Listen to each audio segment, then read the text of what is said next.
Hi, chào mừng các bạn đến với kênh Sương Cooking Food. Hôm nay Sương tiếp tục làm hai món cá tiếp theo như video trước mình đã nói. Mời các bạn xem và thực hiện với mình ha. Ở đây Sương cho 3 muỗng canh bột chiên giòn và 1 muỗng canh bột gạo ha, và một tí xíu muối. Rồi mình trộn đều cái bột này lại với nhau ha.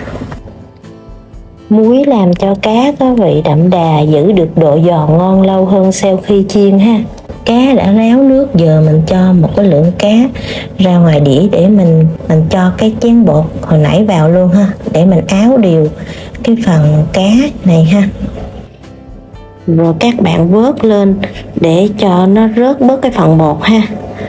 Rồi mình cho vào cái đĩa phần bột này để giúp cho cá của mình nó chiên á, nó không có bị dính với nhau nha các bạn, mà nó giúp cho cá mình nó có độ giòn ngọt ha sau khi mình chiên.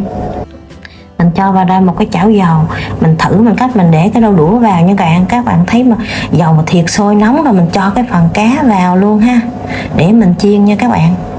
Lúc này là các bạn để lửa cho thiệt lớn ha, để cho cái độ nóng của dầu á, nó nóng thiệt nóng thì mình chiên cái con cá của mình nó mới ngon ha các bạn. Nó giúp cho cá mình nó vừa giòn mà nó giữ được cái độ ngọt ở bên trong con cá.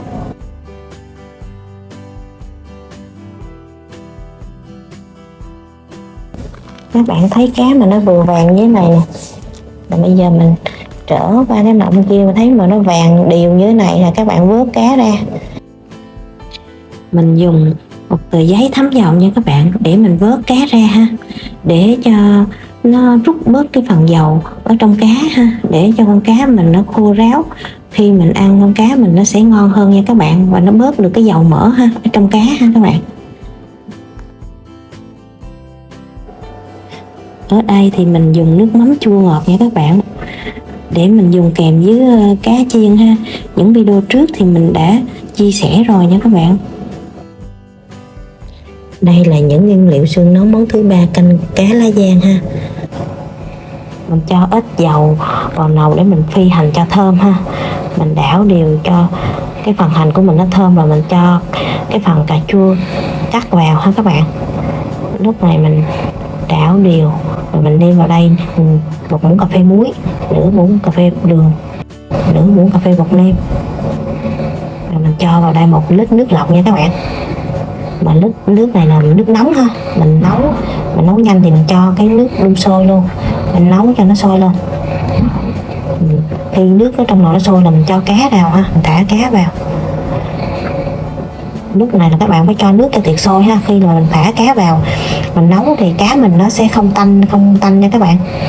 Lúc này nước nó sôi rồi thì mình vớt cái phần bọt ha, hớt cái phần bọt ở trên mặt để cho nước canh của mình nó trong và nó ngon hơn nha các bạn. Cá mình nó sôi lên trở lại rồi, nó vừa chín tới ha. Giờ thì mình vò cái phần lá giang ha các bạn, để mình cho vào luôn cho nồi canh ha. Mình vò như thế này, lá giang mình khi mình nấu nó chua nó ngon ha.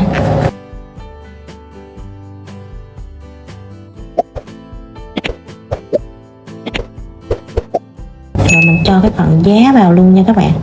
Ngò ga rồi ôm hành thì mình cắt nhỏ nhỏ như thế này ha, lát mình thả vô để cho nó ngon. Rồi khi lá giang nó sôi lên thì mình nêm vào nửa muỗng cà phê bột ngọt, mình cho tí xíu muối, một chút xíu nước mắm, rồi mình cho cái phần rau thơm vào luôn ha, ngò ga rồi ôm. Rồi lúc này các bạn nêm nếm lại coi cái có vừa ăn chưa ha, nó có vị ngọt ngọt chua chua nha các bạn.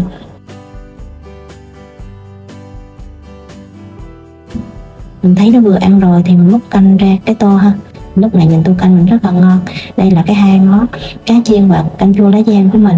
Món ăn này nó rất là đơn giản nhưng mà nó ngon lắm các bạn, để thêm phong phú cho bữa cơm gia đình ha. Chúc các bạn làm thành công. Sương cảm ơn các bạn đã xem hết video. Hẹn gặp lại các bạn video lần sau. Bye bye.